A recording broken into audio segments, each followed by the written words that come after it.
Pessoal, foi a partir de 1804, com a promulgação do Código Civil francês, também chamado de Código de Napoleão, que se fez necessário o estabelecimento de uma nova metodologia mais apropriada para a aplicação do direito, para a aplicação dessa novidade jurídica que agora se apresentava à sociedade, que é o direito positivo.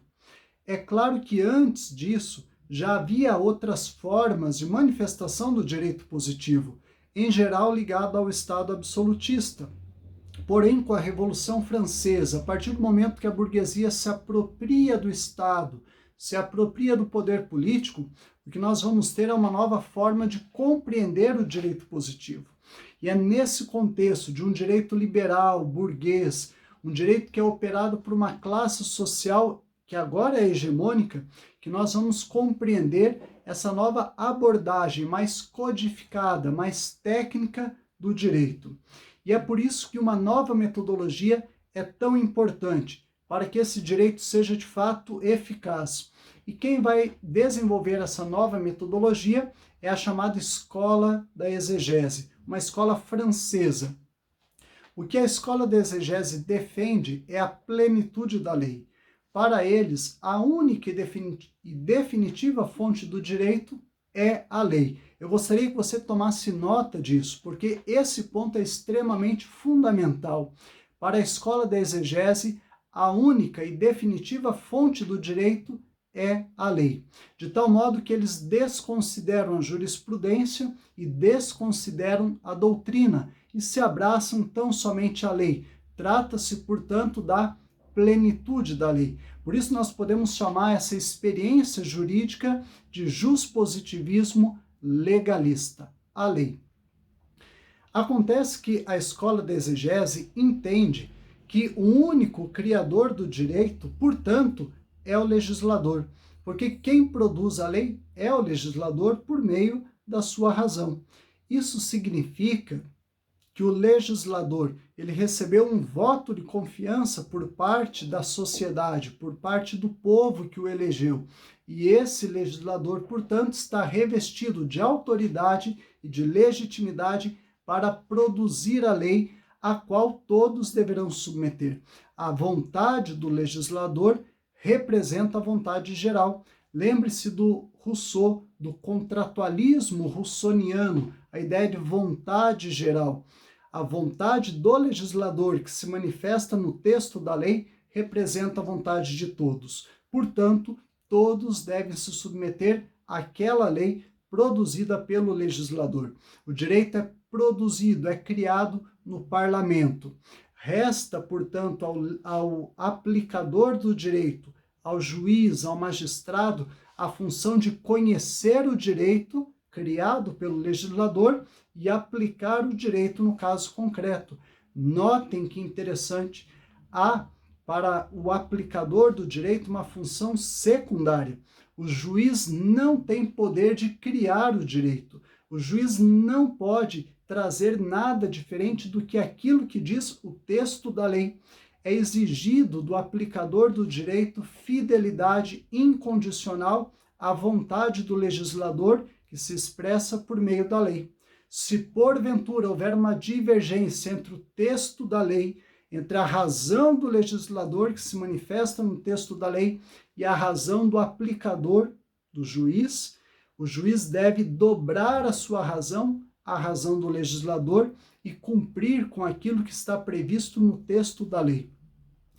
Como Montesquieu vai dizer, o juiz é um ser inanimado, o juiz não tem vida, o juiz não pode criar ou querer dar vida ao direito, porque isso é função do legislador. O juiz é tão somente a boca da lei. O aplicador do direito tem uma função declaratória, esse conceito é importante. A função do juiz é uma função declaratória, ele declara, portanto, ele é a boca do direito.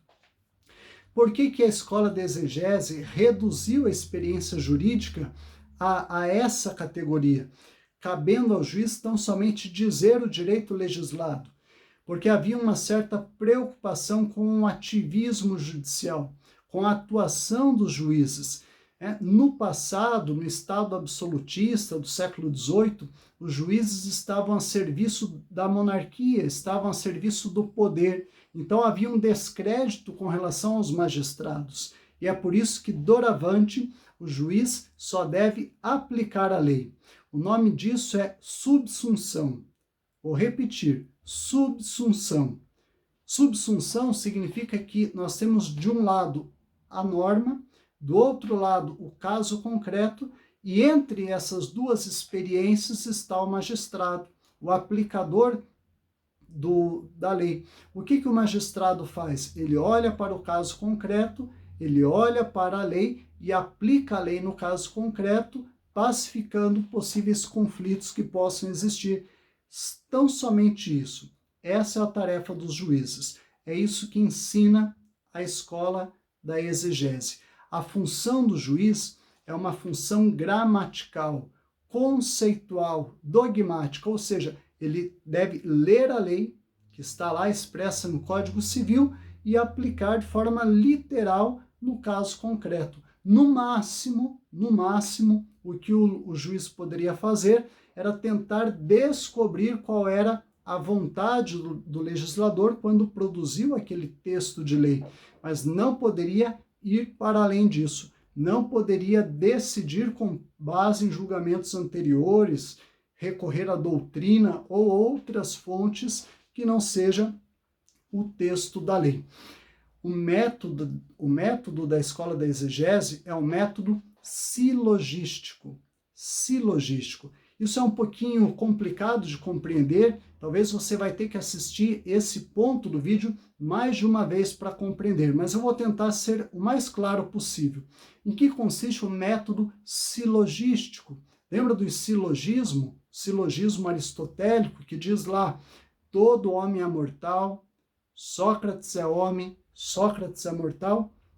Um silogismo é uma argumentação lógica perfeita, na qual, de duas premissas verdadeiras, nós conseguimos extrair uma conclusão que necessariamente será verdadeira. Veja, eu tenho uma premissa, todo homem é mortal.